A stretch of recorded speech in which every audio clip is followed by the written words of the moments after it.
মধ্যপ্রাচ্যে যদি হঠাৎ কোনো বড় যুদ্ধ শুরু হয় তবে সবচেয়ে বেশি আলোচনায় যে দেশের নাম উঠে আসে তার নাম হলো ইরান। কিন্তু প্রশ্ন হচ্ছে, ইরানের হাতে আসলে কত সৈন্য সংখ্যা আছে এবং কতই বা যুদ্ধ বিমান আছে, তাদের ক্ষেপণাস্ত্র কত দূর পর্যন্ত আঘাত করতে পারে। আজ আমরা দেখাবো এমন সবই বাস্তব তথ্য। ইরানের সেনাবাহিনী শক্তি। ইরানের মোট সক্রিয় সেনা সংখ্যা প্রায় 5,50,000-এর বেশি, প্রায় 6,10,000। এর বাইরেও আছে প্রায় 3 লাখের বেশি রিজার্ভ ফোর্স। সবচেয়ে গুরুত্বপূর্ণ বিষয় হলো তাদের একটি আলাদা বাহিনী আছে, তার নাম Islamic revolutionary guard corps, IRGC।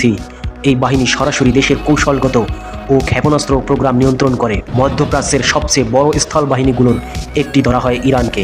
ইরানের যুদ্ধ বিমান শক্তি। ইরানের কাছে আনুমানিক 300+ যুদ্ধ বিমান রয়েছে।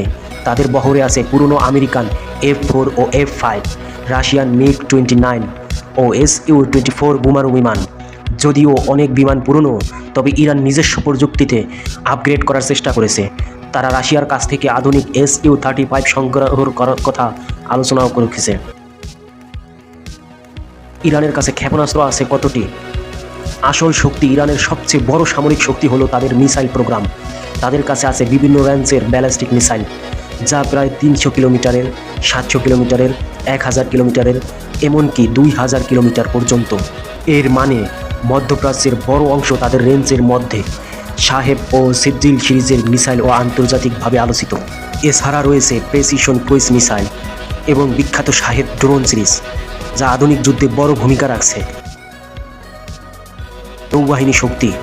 ইরানের প্রায় 19 থেকে 20টির মতো সাবমেরিন আছে। এছাড়া 70টির বেশি ছোট বড় যুদ্ধজাহাজ ও পেট্রোল ভেসেল আছে। তাদের কৌশলগত অবস্থান হলো পার্সিয়ান গালফ, যেখানে বিশ্বের বড় অংশের তেল পরিবহন হয়। এই অঞ্চল নিয়ন্ত্রণের সক্ষমতা তাদের বড় শক্তি। হেলিকপ্টার ও স্থল অস্ত্র। 100+ হেলিকপ্টার রয়েছে ইরানের। ট্যাঙ্ক ও সাজোয়া যান কয়েক হাজারের বেশি। ইরানের মিত্র দেশগুলোর মধ্যে ইরানের প্রধান কূটনৈতিক ও সামরিক সম্পর্ক রয়েছে। মিত্র দেশের মধ্যে রয়েছে রাশিয়া, চায়না ও সিরিয়া। এছাড়া আঞ্চলিকভাবে বিভিন্ন সশস্ত্র গোষ্ঠীর সাথে সম্পর্ক আছে। ইরানের অর্থনীতি ও বাস্তবতা। ইরানের অর্থনীতি মূলত তেল ও গ্যাস নির্ভর। বিশ্বের বড় গ্যাস রিজার্ভগুলোর একটি তাদের আছে, তবে আন্তর্জাতিক নিষেধাজ্ঞার কারণে তাদের অর্থনীতি চাপের মধ্যে থাকে। বার্ষিক সামরিক বাজেট আনুমানিক 10 থেকে 15 বিলিয়ন ডলার।